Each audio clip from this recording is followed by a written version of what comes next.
I've read some stories that people have submitted to me where they repeat the same thing over and over and over again. Sometimes it's repeated phrases and sometimes it's repeated words. Sometimes it's entirely repeated stories or scenes where they'll live the scene and then they'll tell someone else about what happened in when they lived the scene, and then they'll tell someone else about it. And so they've actually written that same scene in different variations, like 2 or 3 different times.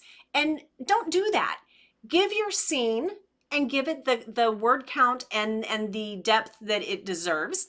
But when you're retelling someone else about it, just mention that you told them, or just finish up what you said at the last line. Let just one sentence be what carries over again. Find a way to not bore your reader with repetitive words, phrases, or scenes. You'll be glad you did.